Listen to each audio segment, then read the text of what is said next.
សួស្តីអ្នកទាំងអស់គ្នាថ្ងៃនេះចង់បង្ហាញអ្នកទាំងអស់គ្នាអំពី AI មួយដែលយើងអាចកែប្រែរូបភាពយើងចាស់ដូចជារូបអនុស្សាវរីយ៍ឪពុកម្ដាយយើងអញ្ចឹងដូចជារូបនេះយ៉ាងរូបនេះគឺខ្ញុំថតជារូបភាពមកដោយមិនសូវច្បាស់ហើយមិនសូវមាន color ស្អាតណាអញ្ចឹងដើម្បីបាន color ស្អាតវិញគឺយើងត្រូវឲ្យទៅមានកម្មវិធីមួយឈ្មោះថា Gemini ដែលយើងនិយាយថា AI ហ្នឹងយើង download កម្មវិធីហ្នឹងមកហើយយើងបើកមកបន្ទាប់មកទៀតយើងចុចកន្លែងបូកនេះហើយយកពាក្យ Gallery ដើម្បីបន្ទាប់មកដើម្បី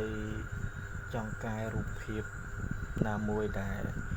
អ្នកទាំងអស់គ្នាចង់កែគឺយើងចុចរើសមកដូចឧទាហរណ៍រូបនេះអញ្ចឹង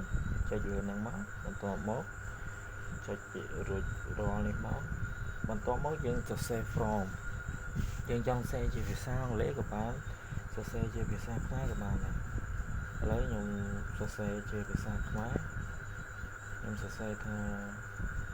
ធ្វើរូបភាព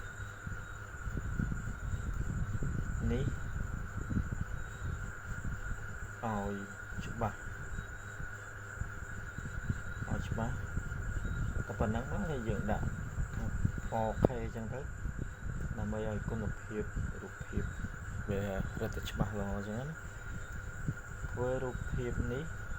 ឲ្យច្បាស់តែប៉ុណ្ណឹងមកក៏បានដែរបន្ទាប់មកយើងចុចបញ្ជូនទៅបន្ទាប់មកទៀត AI គេនឹង generate រូបភាពឲ្យយើងរងចាំមកទូទៅ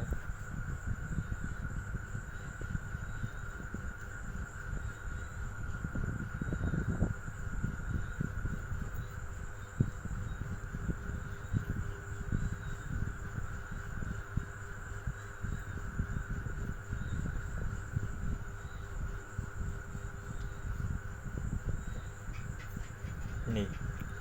បន្ទាប់មកទៀតគឺយើងមករូបភាពបែបនេះហើយបើសិនជាអ្នកទាំងអស់គ្នាលើកថាឃើញរូបភាពដែលអ្នកទាំងអស់គ្នាចង់កែហ្នឹងมันបានរូបភាពស្អាតដូចចិត្តយើងចង់បានយើងអាចថយក្